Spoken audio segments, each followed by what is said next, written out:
বিকাল বন্ধুরা, সবাইকে তোমাদের বিকাল থাকতে রান্না বসিয়ে দিলাম। দেখো কি এনেছে, আর এদিকে মাছ এনেছে, ট্যাংরা মাছ। আর এগুলো এমন নরম হয়েছে, এগুলোকে ঘাটা করলাম। এই দেখো, এই লেবু পাতা দিয়ে দিয়েছি। এটা এমন গন্ধ হয়েছে না, খাওয়া যাবে কি জানি না। আর এদিকে কাঁকড়া এনেছে, কাঁকড়া মাছ।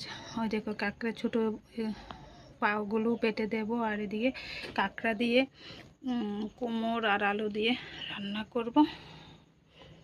তোমরা এইভাবে কাঁকড়া ছোটো ছোটো ঠ্যাংগুলো বেটে কোনোদিন কি খেয়েছো কমেন্ট করে বলে দেবে। লাল লাল করে বেজে নিয়েছি, আর এখন দেব মশলাগুলো বেটে রেখেছি। আর এদিকে কাঁকড়ার ছোটো ছোটো কাঁকড়ার পাগুলো বেটে রেখেছি, এগুলো দেবো। আর কাঁকড়াগুলো দেখো ভেজে রেখেছি লাল লাল করে। ফাইনালি রান্না হয়ে গেছে কাঁকড়া দিয়ে, কুমড়ো দিয়ে, আলু দিয়ে। আর এখন রাত্র হয়ে গেছে আর বৃষ্টি পড়ছে এদিকে। যারা নতুন দর্শক আছে, ভাই বোন আছে, তারা সাবস্ক্রাইব করে দেবো প্লিজ প্লিজ বন্ধুরা, প্লিজ রেখে